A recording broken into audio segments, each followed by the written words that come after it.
പലപ്പോഴും ആളുകൾ പറയുന്നൊരു കംപ്ലൈൻ്റ് ആണ്, സെയിൽസ് ഇല്ല അല്ലേ?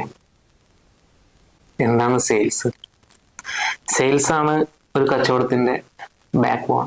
സർവീസ് ആവട്ടെ, പ്രൊഡക്റ്റ് ഫീൽഡ് ആവട്ടെ, ഏത് കച്ചവടത്തിൻ്റെ ബാക്ക് ബോൺ സെയിൽസ് ആണ്.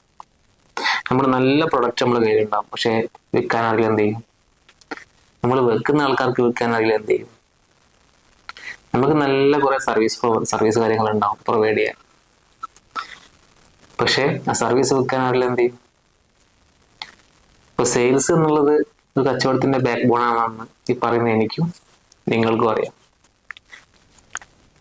ആക്ച്വലി എപ്പോഴെങ്കിലും ചിന്തിച്ചിട്ടുണ്ടോ, അതായത് എന്തുകൊണ്ടാണ് എനിക്ക് സെയിൽ ഇല്ലാത്ത? എൻ്റെ കയ്യിൽ നല്ല പ്രൊഡക്റ്റ് ഉണ്ട്, പക്ഷെ എനിക്ക് സെയിലില്ല, എന്തുകൊണ്ടായിരിക്കും? ഞാൻ ചോദ്യം ചെയ്യട്ടെ. നമ്മൾ ഇപ്പോൾ ബെൻസിൽ യാത്ര ചെയ്യുന്ന ആൾക്കാരുണ്ട്, ഔഡിയിൽ യാത്ര ചെയ്യുന്ന ആൾക്കാരുണ്ട്, BMW യാത്ര ചെയ്യുന്ന ആൾക്കാരുണ്ട്, അല്ലേ? അങ്ങനെ ലക്ഷറി കാറിൽ യാത്ര ചെയ്യുന്ന ഒരുപാട് പേരുണ്ട്. അതേപോലെ എക്കണോമിക് കാറുകളായിട്ടുള്ള മാരുതി, ടാറ്റ, ഹ്യുണ്ടായി, അങ്ങനെ കുറെ അതർ കാറുകളും ഉണ്ട്.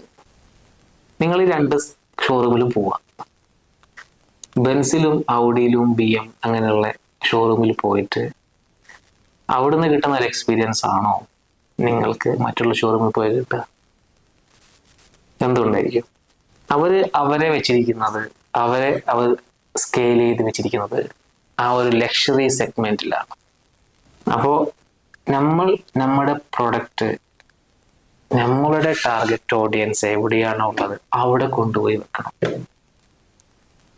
ആ കസ്റ്റമേഴ്സിനോട് സംസാരിക്കാൻ പറ്റുന്ന സെയിൽസ് സ്റ്റാഫായി നമ്മൾക്ക് ഉണ്ടാവേണ്ടി. ലക്ഷറി കാർ വിൽക്കാൻ നിങ്ങൾ അപ്പോയിന്റ് ചെയ്യേണ്ടത് ആ ഒരു സെഗ്മെന്റിലുള്ള സെഗ്മെന്റിലെ കസ്റ്റമേഴ്സിനെ എങ്ങനെ കൈകാര്യം ചെയ്യണം എന്നറിയുന്ന ആളുകളെ ആയിരിക്കും, അല്ലേ? നല്ല ലക്ഷറി കാറുകളിട്ട് പോകുന്നു. അതായത് നിങ്ങളുടെ പ്രൊഡക്റ്റ് ഏത് തരം ആളുകളിലേക്കാണോ പോവേണ്ടത് അത് വിൽക്കാൻ അറിയുന്ന ആളെ ഏൽപ്പിക്കുക. നിങ്ങളുടെ കച്ചവടത്തിന് ഈ വ്യക്തി, ഈ സെയിൽസ് പേഴ്സൺ പറ്റൂല, ആൾക്കത് വിൽക്കാൻ അറിയില്ല എന്നാണെങ്കിൽ ആളെ മാന്യമായി പറഞ്ഞേക്കുന്നതാണ് ഏത് കച്ചവടത്തിലും നല്ലത്. അപ്പൊ ഇത് ശ്രദ്ധിക്കുക.